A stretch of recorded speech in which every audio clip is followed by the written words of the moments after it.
రఘు అన్న please speak about HMWSSB meter building collectors అట. వీళ్ళది పాపం చాలా దారుణం. వీళ్ళందరినీ దాదాపు ఒక 600 మందికి పైన ఉన్న ఈ బిల్ కలెక్టర్స్ ఎవరైతే ఉన్నారో వాటర్ మీటర్ బిల్ ఈ వాటర్ వర్క్స్ దాంట్లో వీళ్ళందరూ దాదాపు 600 మందికి పైన జిహెచ్ఎంసీ పరిధిలో ఉన్నటువంటి వీళ్ళంతా ఒకప్పుడు అవుట్ సోర్సింగ్ కింద వాళ్ళు జాయిన్ అయ్యారు. వాళ్ళ గైడ్ లైన్స్ కథ వ్యవహారం అంతా. ఇప్పుడు ఉన్న ఈ ఎండి ఎవరైతే ఉన్నారో అశోక్ రెడ్డి అనేట ఆయన వీళ్ళు లేదు వీళ్ళు డైలీ వేజెస్ కింద మార్చేద్దామనే ప్లాన్ ఒక కుట్ర జరుగుతున్నదట.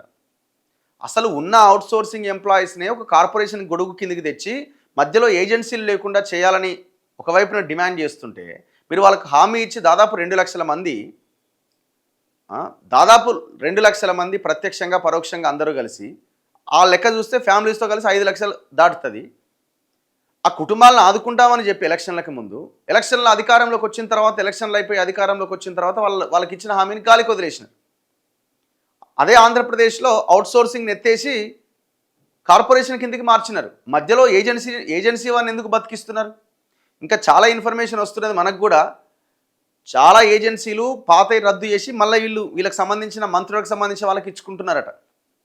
ఆ డేటా అంతా బయటికి తీస్తున్నాం. అంటే ఇది ఏంటంటే వీళ్ళకి సంబంధించిన వాళ్ళని బతికించడం కోసం పార్టీ ఫండ్ ఇచ్చినోడో లేకపోతే మంత్రికి సంబంధించినోడో ఎమ్మెల్యేలకు దగ్గరగా ఉన్నోడో ముఖ్యమంత్రికి దగ్గర ఉన్నోళ్ళో కుటుంబ సభ్యులో వీళ్ళు ఆ ఏజెన్సీల ద్వారా ప్రభుత్వ సొమ్మును తీసుకుంటారు అనమాట. ఆ ఏజెన్సీలు ఎంప్లాయీస్కి ఇస్తారు. ఇదే outsourcing. Why outsourcing? ఎట్లాగైతే కాంట్రాక్ట్ ఎంప్లాయీస్కి మీ ఫైనాన్స్ దాని నుంచి ఇస్తున్నారో సేమ్ ఇది కూడా అట్లా ఇవ్వచ్చు కదా కార్పొరేషన్ పెట్టి.